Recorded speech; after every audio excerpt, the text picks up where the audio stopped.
Volodymyr Zelensky, à l'instant, s'exprime et dit « La Russie sera vaincue de la même manière que le nazisme le fut ». À l'usure. Vous dites dans votre livre, on s'est préparé à la guerre, à la paix, et on a la guerre, et c'est à la guerre qu'il faut se préparer pour pouvoir avoir la paix. Civis pacem parabellum, hein, ça veut dire qu'on s'est trompé, au fond, on s'est trompé. Volodymyr Zelensky l'a affirmé avec force. La Russie sera vaincue, de la même manière que le nazisme le fut. Une déclaration lourde de sens, qui inscrit le conflit actuel dans une perspective historique majeure. Pour le président ukrainien, il ne s'agit pas seulement d'une guerre territoriale, mais d'un combat existentiel pour la souveraineté, la liberté et l'avenir de son pays. Une vision que partage en partie l'expert en sécurité Alain Bauer. Selon lui, la Russie pourrait être vaincue, non pas par une défaite rapide et spectaculaire, mais par l'usure. Une guerre longue, où les ressources économiques, humaines et politiques finiraient par faire basculer l'équilibre. Mais cette stratégie soulève une question essentielle. À quel prix? Car derrière les discours et les analyses, il y a une réalité brutale. Chaque jour de guerre détruit un peu plus les infrastructures ukrainiennes. Villes ravagées, réseaux énergétiques ciblés, industries paralysées. Le coût de la reconstruction est déjà estimé à plusieurs centaines de milliards d'euros. Et ce chiffre ne cesse d'augmenter. Alors, curieusement, le 8 mai, on célèbre la victoire et pas la paix. Et ça n'est pas un hasard. N'est pas anodin. Non. On célèbre la victoire parce qu'on a gagné contre les méchants. Et ensuite, c'est posé la question de qu'est-ce qu'on faisait des méchants pour ne pas reproduire ce qu'on avait fait au traité de Versailles qui avait provoqué 30 ans plus tard la guerre. Humilier l'adversaire, le piller, se venger, plutôt que de reconstruire un espace pacifique. Mais un espace pacifique, c'est pas un espace pacifiste. Il y a une différence fondamentale dans la capacité à... Pourquoi vous mettez une ceinture de sécurité? Pourquoi vous avez une assurance à la maison? C'est pas parce que vous attendez un accident ou parce que vous pensez qu'il va y avoir le feu, c'est au cas où. Et le au cas où est un élément majeur de la survie des pays, des États, des nations. Nous avons oublié les États, les nations, les tribus, les fois et les frontières. Nous avons considéré que le monde était désormais un monde de bisounours gentils qui gambadaient dans la luzerne avec des clients et des fournisseurs, plus d'adversaires, plus d'alliés, plus d'ennemis. Une sorte d'Erasmus géant pour globalisation heureuse, uniquement économique et financière. Et nous nous sommes préparés en matière sanitaire, en matière sécuritaire et en matière militaire à ce qu'il ne se passe rien. C'est très étonnant de se préparer à rien. C'est-à-dire quand vous partez, je ne sais pas, en week-end ou en faire une petite transhumance, vous prenez des équipements, de l'eau, éventuellement des médicaments, bref, un minimum. Nous, on a décidé qu'en fait, le monde allait être heureux et pacifique. Alors c'est un rêve qui a été celui de Woodrow Wilson au moment de la création de la Société des Nations. C'est un rêve qui est celui de l'Organisation des Nations Unies. Mais immédiatement après la création de l'ONU, la guerre a commencé un peu partout. Et pendant longtemps, je me suis demandé ce que c'était que la guerre en Ukraine. Si c'était le Vietnam, si c'était l'Afghanistan, c'est la Corée. La Corée, c'est une guerre qu'on a tous oubliée, 3 millions de morts. Séoul pris et repris 4 fois. Et une guerre où la technologie a été confrontée à la masse chinoise et coréenne du Nord. Et de ce moment-là, les Américains ont compris qu'il y avait un problème avec ce qu'on appelle la guerre d'attrition.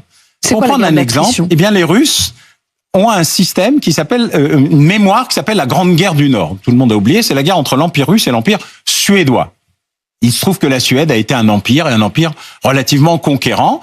Et les Russes et les Suédois ont fait la guerre. Les Russes ont perdu, gagné. À la bataille de Poltava, qui par ailleurs se trouve en Ukraine.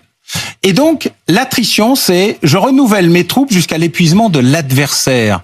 Parce qu'il gagne chaque fois, mais ses pertes sont supérieures aux miennes, ou en tout cas, j'ai plus de capacité à remplir les trous que les autres. Ce que fait Wagner à Bakhmout, ce que font les Russes en général, c'est une capacité à renouveler les troupes, parce que la démographie, c'est la forme la plus élaborée de la politique en matière de guerre. Et donc, les Russes sont dans cette logique-là. Mais pour la première fois, ils ont face à eux des adversaires qui fonctionnent comme eux, aussi résilients, aussi déterminés, ayant la même culture militaire. Et d'ailleurs, le patron de l'armée ukrainienne est un proche historique du patron de l'armée russe. Il y a donc un processus où ils sont pour la première fois face à eux-mêmes. Et c'est pour cela qu'ils c'est pour ça que ça dure. Mais c'est pour ça que ça dure et que ça va durer. La guerre de Corée, il n'y a jamais eu de paix. Il n'y a qu'un cessez-le-feu provisoire. Volodymyr Zelensky, à l'instant, s'exprime et dit « La Russie sera vaincue de la même manière que le nazisme le fut ». À l'usure. À l'usure. À l'usure, pas une coalition. La vraie question, c'est à quel prix? On se rappelle aussi que la guerre a un coût. Elle a un coût civil, elle a un coût militaire, elle a un coût d'infrastructure. La reconstruction de l'Ukraine va représenter des centaines de milliards, et ça sera des centaines de milliards bien dépensés probablement. Et le coût, vous dites, on sait en Europe, en France évidemment, surtout préparé à la paix, sauf que maintenant un peu en urgence, on reconstitue, en catastrophe, je reprends votre mot, on reconstitue notamment les munitions, les armes et l'armée. Est-il encore temps ? Alors il est jamais trop tard, mais il est très tard. Et donc on a la chance d'avoir une loi de programmation militaire à 413 milliards d'euros, qui est l'une des plus gros efforts financiers formels présenté depuis très longtemps. Un chef d'état-major des armées, le général Burkhardt, qui a réussi à avoir une théorie de la guerre qui est celle de la haute intensité. On a rajouté désormais la longue intensité pour prendre en compte le fait que la guerre désormais s'est durée longtemps et pas au bout de 5 jours, 7 jours, c'était fini. Donc on est dans des processus où on réapprend la résilience, et c'est un vrai sujet, où on apprend qu'il faut des matériels qui résistent et pas seulement de la haute technologie qui plus fragile, la condition opérationnelle des armées. En fait, on avait construit une armée expéditionnaire, faire des petites opérations, et échantillonnaire, un peu de tout, beaucoup de rien.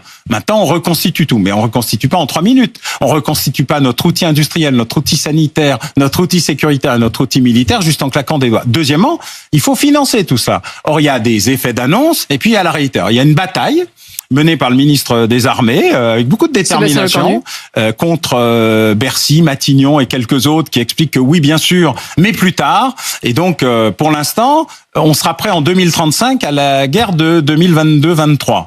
Donc c'est un peu lent. Donc on est décalé. On est décalé. Et puis par ailleurs, se préparer à la guerre d'hier nous permet pas d'avancer sur celle de demain. C'est presque une guerre de retard. Donc on a des problèmes de défense opérationnelle du territoire. On a peu de gens et peu organisés et peu structurés. C'est vraiment dommage parce que la citoyenneté et le patriotisme existent dans ce pays, mais il faut aller la chercher et puis recréer aussi une certaine forme de confiance. On l'a vu dans le fonctionnement de ce qu'on appelait la première ligne de front, celle des soignants et des non-soignants durant la pandémie. On a le même problème en matière militaire et on a aussi le même problème en matière sécuritaire. Reconstruire un pays, ce n'est pas seulement rebâtir des routes ou des immeubles. C'est aussi reconstruire une économie, rétablir la confiance, permettre à des millions de personnes déplacées de rentrer chez elles et de retrouver une vie normale. Alors oui, une victoire est possible, mais elle ne sera ni simple, ni rapide, ni sans conséquences durables. La question n'est peut-être pas seulement de savoir si la Russie sera vaincue, mais dans quel état l'Ukraine sortira de cette épreuve historique. Et vous, qu'en pensez-vous?